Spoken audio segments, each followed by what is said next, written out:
صحیح بخاری میں حدیث ہے، نبی علیہ السلام ایک عورت کے پاس سے گزرے جو ایک قبر پہ بیٹھ کے تو مسیح کہہ رہی تھی اور رو رہی تھی اونچی آواز سے. آپ صلی اللہ علیہ وسلم نے فرمایا صبر کر. وہ آپ کو نہیں پہچانتی تھی یا اس طرف وہ دیکھ نہیں رہی تھی، تو اس نے کہا آگے سے یہ کہہ دیا کہ اگر تیرے پہ تکلیف گزری ہوتی نا تو تجھے پتا ہوتا. آپ صلی اللہ علیہ وسلم نے اس کا کوئی جواب نہیں دیا. آپ صلی اللہ علیہ وسلم آگے چلے گئے. باقی صحابہ نے کہا یہ اللہ کے رسول تھے، تو نے اتنی بدتمیزی کی ہے. یہاں تو کسی ایک بزرگ عالم دین کے بارے میں کوئی یہ نہیں سن سکتا. میں آپ کو نبی علیہ السلام کا کریکٹر اور کردار بتا رہا ہوں. وہ عورت دوڑتی ہوئی حضور کے پاس ہے، یا رسول اللہ غلطی ہوگی، یہ ہوگی، وہ ہوگی. آپ صلی اللہ علیہ وسلم نے اس ٹاپک میں بات ہی نہیں کی ہے کہ تو نے گستاخی کر دی. یا رسول اللہ میں صبر کر لیتی ہوں. آپ نے بس جب اللہ کی باری بات آئی تو آپ نے فرمایا کہ صبر تو صدمے کے آغاز میں ہوتا ہے، بعد میں نہیں.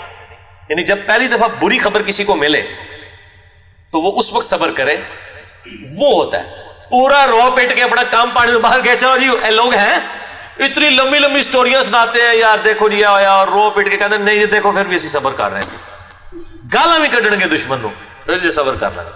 تو آپ صلی اللہ علیہ وآلہ وسلم نے فرمایا صبر صدمے کے ابتدا کے وقت ہوتا ہے.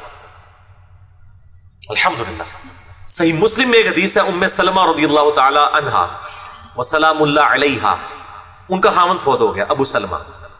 ان کو خبر ملی، جنگ میں شہید ہو گئے. انہوں نے نبی علیہ السلام سے ایک دعا سنی ہوئی تھی کہ جو شخص مصیبت اور پریشانی میں اگر ایک دعا ہے ایسی وہ پڑھ لے تو اللہ تعالیٰ اس صدمے کی کمپنسیشن اس سے بھی بہتر فرما دے گا. اور دعا آپ کو پتہ کیا ہے؟ انا للہ و انا الیہ راجعون. یہ مشکات میں آپ کو کتاب الجنائز چیپٹر پہلی جلد کے اندر، اس میں پہلی فصل کے اندر مل جائے گا. بے شک ہم اللہ ہی کے ہیں اور ہم نے بھی اللہ ہی کے پاس لوٹ کے جانا ہے. یعنی اگر مطلب ہمیں کوئی نقصان پہنچا ہے یا ہمارا کوئی مر گیا ہے یا مالی نقصان ہوا ہے تو یہ نقصان ہو کے اللہ کے پاس چیز چلے گی تو ہم نے بھی ایک نہ ایک دن ہم نے بھی تو چلے ہی جانا ہے. اس چیز بھی چلے گی تو کیا ہوا، چاہے وہ مال تھا، چاہے دولت تھی، چاہے کوئی سٹیٹس تھا، کوئی عہدہ تھا، کوئی رشتہ دار تھا، کوئی بھی چیز تھی. اللہم اجرنی فی مصیبتی، یہ پہلا حصہ تو قرآن میں بھی ہے. اللہم اجرنی، ہم یہ میم کے اوپر جزم ہے، یعنی اس کو آپ نے جھٹکے سے پڑھنا. اللہم اجرنی فی مصیبتی، اے اللہ مجھے اجر عطا فرما اس مصیبت میں. کیونکہ بخاری مسلم میں حدیث ہے جب بھی کسی کو کوئی مصیبت پہنچتی ہے تو اللہ تعالیٰ اس کے بدلے اس کے گناہوں کو معاف کر دیتا ہے. حتیٰ کہ کسی مسلمان کے پاؤں میں کانٹا بھی چبھے، اسے کوئی دکھ درد اندیشہ بھی پہنچے. بخاری مسلم میں اندیشے کے بھی الفاظ ہیں. اندیشہ یہ ہے کہ بھی ہوا کچھ نہیں، ٹینشن لگ گئی ہے کہ یار کدھر نہ ہو جائے. اگر یہ بھی اسے کوئی تکلیف پہنچی ہے نا اور اس کے اوپر بھی کہ نہیں جو اللہ کی مرضی اللہ خیر ہی کرے گا تو اللہ تعالیٰ اس کے بدلے بھی اس کے گناہوں کو معاف کرتا ہے. سبحان اللہ، اللہ اکبر کبیرہ والحمد للہ کثیرہ وسبحان اللہ بکرۃ واصیلہ. ٹینشن کے اوپر بھی ثواب ہے جی، موجہ ہی موجہ، دکھ درد اندیشہ حتیٰ کہ پاؤں میں کانٹا بھی چبھ جائے. تو اللہم اجرنی فی مصیبتی، اے اللہ اس مصیبت میں مجھے اجر عطا فرما. وَأَخْلِفْ لِي خَيْرًا مِّنْهَا، اور میرے لیے اس سے بہتر نعم البدل بنا دے. یعنی اگر تو نے مجھ سے میرا خاوند لے لیا نا، مجھے اس سے بہتر خاوند عطا فرما.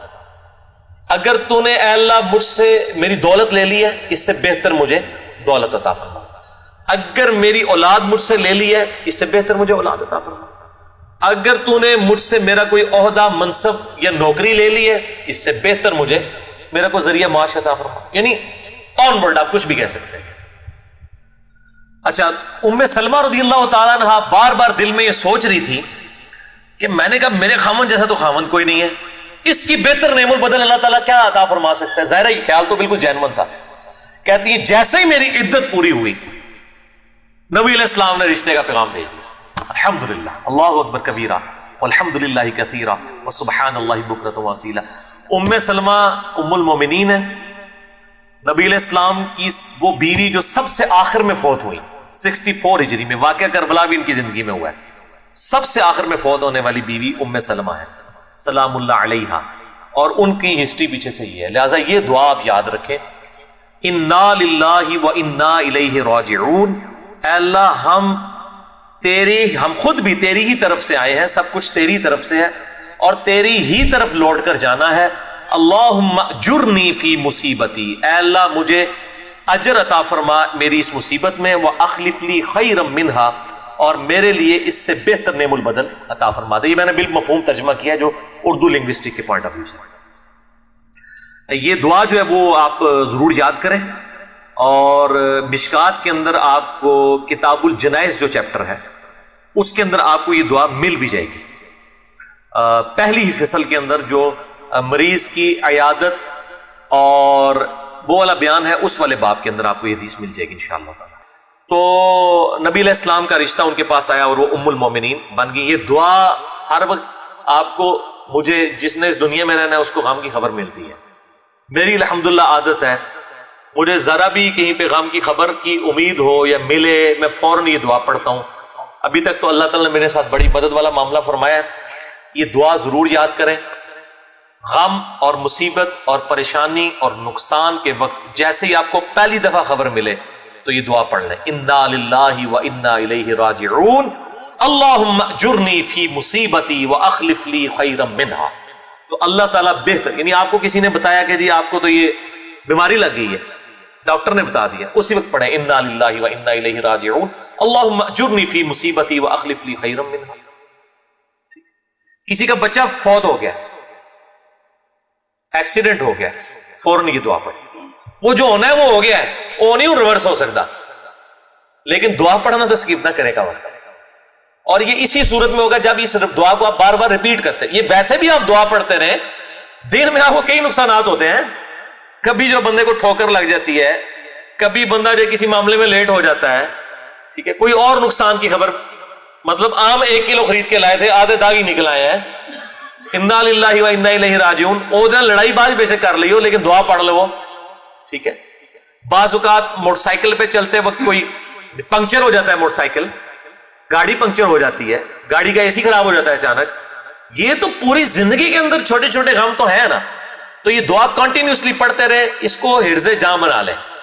بچوں کو بھی یاد کروائیں، بڑوں کو بھی یاد کروائیں، تاکہ یہ تو پوری زندگی رہنا ہے. کیونکہ یہ اللہ نے کہا ہوا ہے وَلَنَبْلُوَنَّكُمْ بِشَيْءٍ مِّنَ الْخَوْفِ وَالْجُوعِ وَنَقْصٍ مِّنَ الْأَمْوَالِ وَالْأَنفُسِ وَالثَّمَرَاتِ وَبَشِّرِ الصَّابِرِينَ. ہم ضرور تمہیں آزمائیں گے کچھ تھوڑے سے خوف سے، بھوک سے، جان اور مال میں نقصان کے ذریعے، پھر خوشخبری ہوگی، بشارت ہوگی صبر کرنے والوں کو. الذین اذا اصابتہم مصیبہ، اور اللہ نے بتا دیا کہ کن لوگوں کے لیے بشارت ہے کہ جب ان کو کوئی خبر پہنچتی ہے، کوئی تکلیف پہنچتی ہے مصیبت کی، قالوا انا للہ و انا الیہ راجعون. اس وقت پھر وہ یہی کہتے ہیں کہ ہم بھی تو اللہ ہی کے تھے، ہم بھی اللہ ہی کی طرف لوٹ کے جانے ہیں. اگر ہماری یہ چیز کا نقصان ہو گیا، یہ اللہ کے پاس پہنچ گئی، کسی کی بھینس ہی فوت ہو کے پہنچ گئی اللہ کے پاس، تو ہم نے بھی اللہ کے پاس ہی جانا ہے. یہ دعا قرآن میں اتنا حصہ ہے، اور ساتھ اللہم اجرنی فی مصیبتی، اے اللہ مجھے اجر عطا فرما اس مصیبت میں. یعنی ظاہر مصیبت کے بدلے اجر تو ملتا ہے. وَأَخْلِفْ لِي خَيْرًا مِّنْهَا، اور اس کا مجھے اس سے بہتر نعم البدل عطا فرما. الحمدللہ، اللہ کے وعدوں پہ یقین رکھیں، انشاءاللہ اللہ تبارک و تعالیٰ اس کا بہتر نعم البدل عطا فرمائے گا.